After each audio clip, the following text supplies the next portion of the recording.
Donc, Parti en 3 merci minutes. Jérémy. Comme Jérémy l'a expliqué, donc je représente l'équipe qui est plus nombreuse.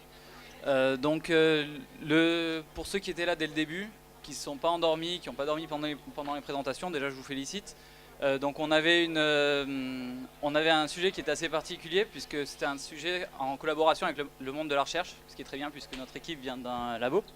Donc c'était améliorer le dispositif d'une expérimentation pour faciliter l'acquisition des données. Donc si tu peux lancer les films s'il te plaît. Voilà, je vais vous expliquer déjà ce que c'était que l'expérimentation. Donc le but c'était de corréler la perception qu'on peut avoir de nos capacités. Là la capacité c'était passer par-dessus une barre avec la capacité réelle qu'on a. Le but c'est en grande partie pour les personnes handicapées qui croient qu'elles peuvent monter une marche mais qui en fait ne le peuvent plus. Donc c'est pour mesurer ce genre de choses. Le dispositif d'aujourd'hui est pas génial puisqu'il pose pas mal de problèmes. Entre autres le réglage discret et le temps nécessaire pour faire toutes les expérimentations parce que la personne qui vient régler la barre ici, qui est l'expérimentateur, va devoir se rapprocher à chaque fois et pour pas de donner de référentiel au cobaye, il va lui demander de fermer les yeux. Donc ça prend beaucoup de temps. Donc notre innovation, c'est l'autre vidéo.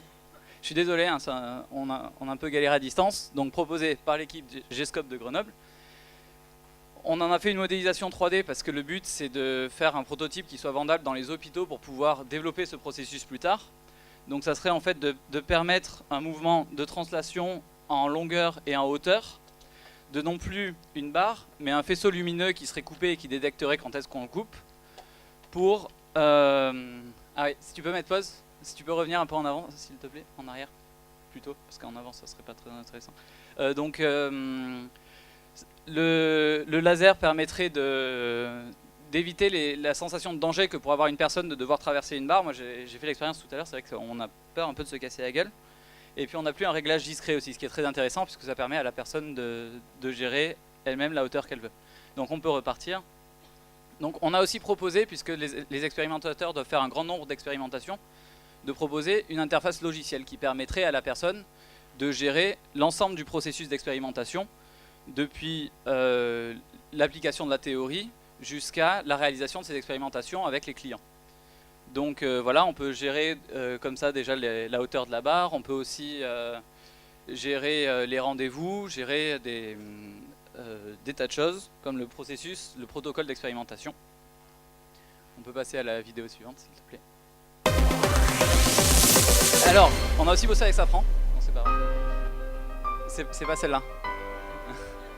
Enfin, si vous voulez je peux vous la représenter mais je la connais pas trop. Et donc voilà, on a réalisé un prototype, ce qui a fait assez plaisir à Yannick puisqu'il se faisait un peu du souci sur la réalisabilité technique de son innovation. Je suis désolé, je suis complètement à la bourre. Donc voilà le prototype qui est réalisé en strato-conception avec des actionneurs qu'on a mis en place. Et est-ce que je peux me permettre de laisser dérouler un peu plus juste pour que vous voyez que ça fonctionne.